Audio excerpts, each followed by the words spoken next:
Good morning class. बच्चों, इसके पहले अपन ने इस लेसन के 3 वीडियो बनाए हैं ना।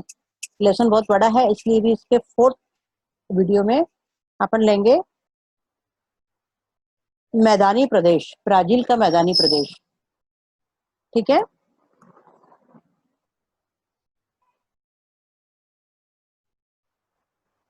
देखिए, इसके पहले अपन ने भारत का पढ़ लिए थे, विशाल कगार, तटीय प्रदेश, द्वीप समूह, मैदानी प्रदेश। अभी अपन किसका पढ़ रहे हैं? ब्राजील का मैदानी प्रदेश। पेज नंबर 18 है। ब्राजील में मैदानी प्रदेश 2 विभागों में दिखाई पड़ते हैं। कितने विभागों में? 2। पहला है उत्तर की ओर अमेजन का मैदान और दक्षिण पश्चिम का पैराग्वे, पराना नदियों का भाग। अमेजन ब्राजील का सर्वाधिक विस्तृत मैदानी प्रदेश है। इसको आप अंडरलाइन करेंगे। अमेजन ब्राजील का सर्वाधिक विस्तृत मैदानी प्रदेश है। अमेजन के मैदान का सामान्य ढाल पूर्व की ओर है। अमेजन घाटी ब्राजील के पश्चिम भाग में बहुत चौड़ी है। पश्चिम भाग में कैसा भाग है? उसका चौड़ा है। 1300 किलोमीटर और 2 उच्च भूमियां जहां बहुत पास आती है, वहां यहाँ चौड़ाई 240 किलोमीटर इतनी कम हो जाती है। जैसे जैसे अमेजन नदी अटलांटिक महासागर की ओर आ जाती है, वैसे वैसे मैदान की चौड़ाई बढ़ती जाती है। यह मैदानी भाग पूर्णतः वनों से व्याप्त है। पूरा क्या है? चारों तरफ वन ही वन है। बार बार आने वाली बाढ़ और वनों के नीचे जमीन पर उगने वाली घनी वनस्पतियों के कारण यह मैदानी प्रदेश बहुत ही दुर्गम बन गया है। पूरा मैदानी प्रदेश कैसा है? बहुत ही घना, बहुत ही दुर्गम। अमेजन घाटी के वन उष्ण कटिबंधीय वर्षा प्रकार के हैं। और ये वन का प्रकार कैसा है? देखिए, उष्ण कटिबंधीय वर्षा प्रकार के हैं। ब्राजील का दूसरा मैदानी भाग यानी ब्राजील की उच्च भूमि के दक्षिण पश्चिम में स्थित पैराग्वे, पराना नदियों का उद्गम स्थल है। नदियों का उद्गम स्थल देखिए कौन कौन सा है। ब्राजील का दूसरा मैदानी भाग यानी ब्राजील की उच्च भूमि के दक्षिण पश्चिम में स्थित पैराग्वे, पराना नदियों का उद्गम स्थल है, जहां से नदियां निकलती हैं। पैराग्वे के उद्गम क्षेत्र की ढलान दक्षिण की ओर है, जबकि पराना नदी की ढलान दक्षिण पश्चिम की ओर है। ठीक है। पेंटानल विश्व के उष्ण कटिबंधीय आर्द्र भूमियों में से एक है। देखिए, उसको अंडरलाइन कर लो। पेंटानल विश्व के उष्ण कटिबंधीय आर्द्र भूमियों में से एक है।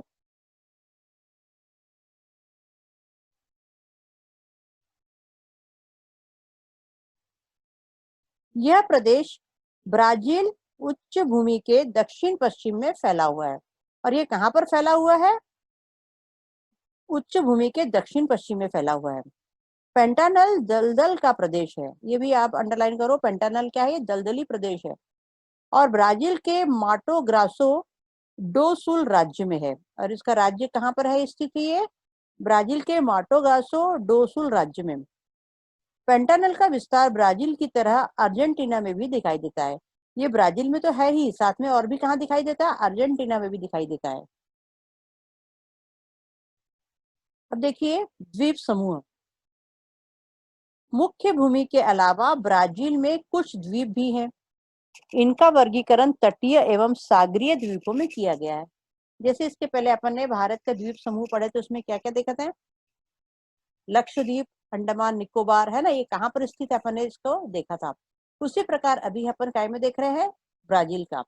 मुख्य भूमि के अलावा ब्राजील में कुछ द्वीप भी है। इनका वर्गीकरण तटीय एवं सागरीय द्वीपों में किया जाता है। तटीय किनारे के भाग पर अधिकांश द्वीप निक्षेपण कार्य से बने। निक्षेपण कार्य क्या? जब कोई नदी बाढ़ के कारण अपने साथ बहुत सारा क्या, कूड़ा करकट, मिट्टी सब बहा कर लाती है ना, और जब बाढ़ कम हो जाती है तो नदी मंद गति से बहने लगती है। मंद गति से बहने के कारण जो उसके साथ बह कर आया हुआ चीज आजू बाजू में क्या हो जाता है? वो जम जाता है ना। उससे ही कहते हैं निक्षेपण। सागरीय द्वीप मुख्य भूमि से बने हैं। ठीक है। जो सागरीय द्वीप कैसे बने हैं? मुख्य भूमि से। सागरीय द्वीप मुख्य भूमि से 300 किलोमीटर से अधिक की दूरी पर अटलांटिक महासागर में स्थित हैं। यह द्वीप चट्टानी स्वरूप के हैं और जलमग्न पर्वतों के शिखरों के भाग हैं। यानी ये द्वीप जो चट्टानी स्वरूप के हैं, वो क्या है? वो जलमग्न पर्वतों के शिखरों। जलमग्न यानी पूरा जो पर्वत है वो पूरे क्या है? जल से ढके हुए हैं। और जो उनके ऊपर का भाग है, जो पीक है, वो क्या है? उसको क्या कहते हैं? शिखर कहते हैं ना, ऊपर की चोटी। तो वो कैसे है? जलमग्न पर्वतों के शिखरों के भाग हैं। दक्षिण दक्षिण अटलांटिक महासागर का तटीय भाग प्रवाल द्वीप है और उन्हें एटोल कहते हैं। इसको भी ध्यान रखिए आप। दक्षिण अटलांटिक महासागर का तटीय भाग क्या कहलाता है? प्रवाल द्वीप। और वो क्या और उसे क्या कहते हैं? एटोल कहते हैं। ठीक है। अब देखिए द्वैत के रंग, पेज नंबर 19 में द्वैत के रंग। आकृति 3.1 व 3.2 में दिए गए मानचित्र में ब्राजील एवं भारत की प्राकृतिक संरचना दिखाई गई है। इन मानचित्रों और उनमें दी गई सूचियों का उपयोग करके उत्तर ढूंढना है आपको। मानचित्र में दी गई सूचियों की तुलना कीजिए। सर्वाधिक ऊंचाई वाले प्रदेश दोनों देशों में क्रमशः कहाँ स्थित है? आप दोनों के मैप देखेंगे, मानचित्र देखेंगे, तो आप उसमें जहाँ पर ऊंचाई का पैमाना दिया है उसमें आप देखकर बता सकते हैं किस देश में ऊंचाई की श्रेणी अधिक है। दोनों देशों की ऊंचाइयों की सर्वाधिक श्रेणियों की तुलना कीजिए। आपको उनमें क्या अंतर दिखाई देता है? ब्राजील में अमेजन नदी की घाटी में भूमि का ढाल सामान्यतः किस दिशा में है? यह भी अपन ने पढ़ा। भारत के दक्कन के पठार की सामान्यतः ढाल किस दिशा में है? दोनों देशों में वृष्टि छाया का प्रदेश कहाँ है? बताइए। भूमि की ऊंचाई, ढाल की दिशा एवं अन्य प्राकृतिक विशेषताओं का उपयोग कर ब्राजील एवं भारत की प्राकृतिक संरचना का 10 वाक्यों में वर्णन कीजिए। ठीक है।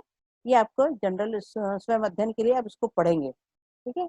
और देखिए बच्चों, अभी जो आपका नया पोर्शन है इसमें गवर्नमेंट ने 25% आपका कोर्स लेस किया है, रिडक्ट किया है।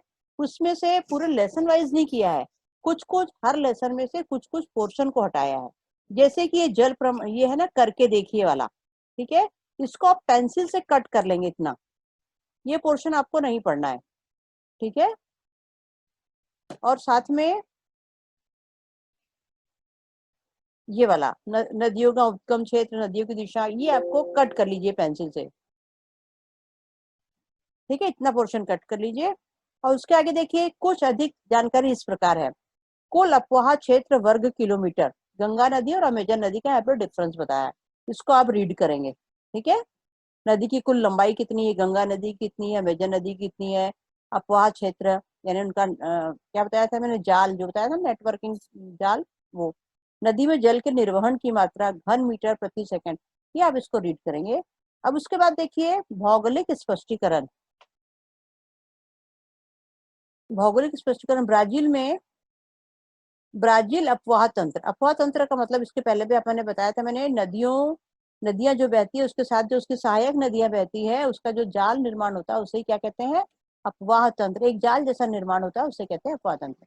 ब्राजील के अपवाह तंत्र का विचार करते समय यह ध्यान में आता है कि इस देश में 3 प्रमुख नदियों के मैदान हैं। वहां पर कितने प्रकार के मैदान हैं? नदियों के मैदान कितने प्रकार के हैं? 3। अमेजन का मैदान, दक्षिण पश्चिम की पैराग्वे पराना अपवाह तंत्र, ब्राजील उच्च भूमि के पूर्व की ओर की साओ फ्रांसिस्को एवं तटीय प्रदेश की नदियां। अब देखिए 3 प्रकार हैं। अब इसमें देखिए अमेजन का अपवाह तंत्र, एक एक को अपन अलग से पढ़ेंगे। अमेजन का अपवाह तंत्र, अमेजन नदी का उद्गम पेरू देश के एंडीज पर्वत श्रृंखला की पूर्वी ढाल पर होता है। कहाँ पर होता है? देखिए अमेजन नदी का उद्गम पेरू देश के एंडीज पर्वत श्रृंखला की पूर्वी ढाल पर होता है। अमेजन में पानी के निर्वहन की मात्रा बृहत है, बृहत है मीन्स ज्यादा है, करीब 2 लाख घन मीटर प्रति सेकंड है। इसलिए नदी के उद्गम से नदी में संचित अवसाद तेजी से बह जाते हैं। जब नदी का फ्लो ज्यादा रहा, बहाव ज्यादा रहा, तो उसमें जो भी चीज है वो कैसी होती है? जल्दी से बह जाती है। इसलिए नदी के उद्गम से नदी में संचित अवसाद तेजी से बह जाते हैं। इसलिए नदी के मुहाने पर अवसादों का निक्षेपण बड़े पैमाने पर नहीं होता। इसलिए अमेजन नदी के मुहाने पर अवसादों का यानी जो बताया ना, जो सामान बहकर आ रहा जो चीज है वो वहां पर ज्यादा नहीं होता। सामान्यतः नदियों के मुहाने के पास अनेक वितरिकाएं होती। वितरिकाएं यानी जो दूसरी नदी उसमें आकर मिलती है, या कहीं पर ऊंचा नीचा भाग है तो नदी की अलग अलग जो क्या बोलेंगे उसको, अलग अलग ब्रांचेस हो जाती है ना नदी, जैसे कि नदी बह के आ रही सीधा और यहाँ पर कुछ रुकावट की चीजें हैं। एक मिनट, जैसे मान लीजिए ये नदी है ना, ये नदी बहकर आ रही है। अब नदी के बीच में यहाँ पर कुछ पहाड़ी है, कुछ है, या कुछ ऊंचा भाग है, तो नदी का पानी क्या रुक जाके वापस जाने लगता है क्या? वापस नहीं जाता। वो क्या होता है, अलग अलग तरीका, अलग अलग जगहों से, जहां भी ढाल है वहां से वो बहने लगता है ना। इसे कहते हैं वितरिकाएं। ठीक है। इसलिए नदी के मुहाने इसलिए नदी के मुहाने पर अवसादों का निक्षेपण बड़े पैमाने पर नहीं होता। सामान्यतः नदियों के मुहाने के पास अनेक वितरिकाएं होती है। देखो, वितरिकाएं अलग अलग जो बहती है ना, उसे कहते हैं वितरिकाएं। कभी कोई आप बड़ी नदी देख रहे हो, बड़ी नदी में देखते हैं ना अपन, कहीं पानी है, कहीं पे ऊंचा पहाड़ है तो नहीं दिख रहा, कहीं पे बड़ी बड़ी चट्टाने हैं तो पानी नहीं, आजू बाजू से निकल जा रहा है, वो क्या है, वितरिकाएं। किंतु ऐसी वितरिकाएं अमेजन नदी के मुहाने पर नहीं मिलती। क्यों नहीं मिलती? इसका कारण इसका बहाव बहुत तेज होने के कारण और वहां पर ढाल ज्यादा होने के कारण वहां पर ऐसी वितरिकाएं नहीं मिलती। इसके विपरीत अमेजन के मुहाने पर अनेक द्वीप तैयार हो गए हैं। इसके विपरीत वहां पर क्या तैयार हो गए हैं? द्वीप।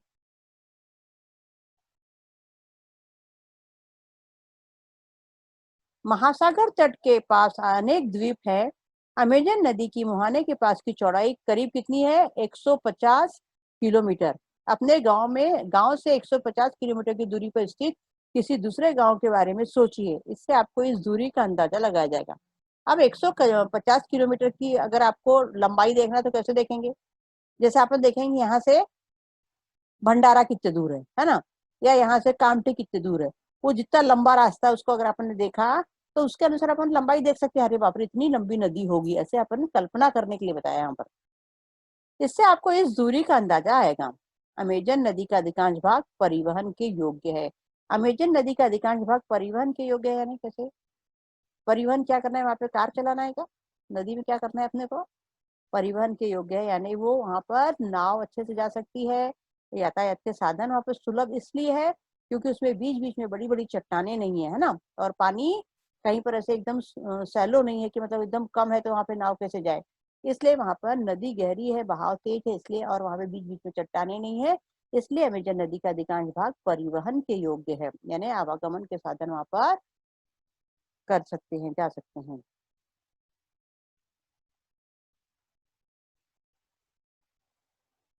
अब देखिए पेज नंबर 20 में, यहाँ पर मानचित्र से मित्रता दी है ना। यहाँ पर भी आप देखिए ब्राजील नदियों के बारे में दिया है।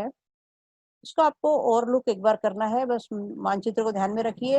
ये देखिए उत्तरी अटलांटिक है यहाँ पर दक्षिणी अटलांटिक महासागर है। नदियों के नाम ध्यान रखिए इसमें से। और आप देखिए दूसरा देखेंगे अपन, इसमें ये बात देखिए, पराना नदी कहाँ पर है, पैराग्वे कहाँ है ना। अमेजन नदी का मैदान ये देखो, मराजो द्वीप। ये आपको मैप फिलिंग करने के लिए आता है ना, तब इसमें से आपको बहुत सारी चीजों को ध्यान में रखना है जिससे कि आप उसको देख सको। ठीक है। आप देखिए ये ब्राजील की जल प्रणाली थी, है ना। अब देखिए पैराग्वे। बच्चों इसके बाद के वीडियो में हम इसके आगे के वो लेंगे पैसेजेस। ठीक है। धन्यवाद।